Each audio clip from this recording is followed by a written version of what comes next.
আসসালামু আলাইকুম, সবাইকে আমন্ত্রণ জানাচ্ছি নতুন আরেকটা ব্লগ দেখার জন্য। আশা করছি সবাই ভালো আছেন।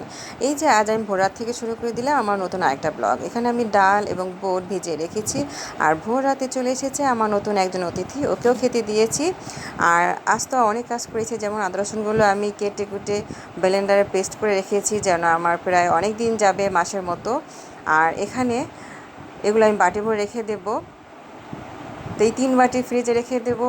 আর এই যে বাটিটা আছে এটা আমি ইউজ করার জন্য নর্মালি রাখবো, তো আমার এতে অনেক দিন চলে যাবে। আর আজ ডালও বেশি করে ভিজিয়েছি, ডাল ভিজিয়েছি মসুরি ডাল এবং খেসারি ডাল দুটো একসাথে ভিজিয়ে রেখেছি, যেন 3-4 দিন আর বাটতে না হয়। আর এগুলো আমি পাটায় বেটেছি, কারণ পাটায় না বাটলে আমার পেঁয়াজটা ভালো লাগে না, ব্লেন্ডারে মনে হয় বেশি পেস্ট হয়ে যায়, তাতে খেতে ভালো লাগে না। তো আদা বাটা করে পাটায় বেটে রেখেছি। এইগুলো আমি এখন ছোটো ছোটো বাটিতে করে ভরে রাখবো। তো আশা করছি আজকের এই ভিডিওটা আপনাদের ভালো লেগেছে। ভালো লাগলে অবশ্যই আমার পেজের সাথে থাকবেন এবং সবাই ভালো থাকবেন, দোয়া রাখবেন। আজ এ পর্যন্তই। আল্লাহ হাফেজ।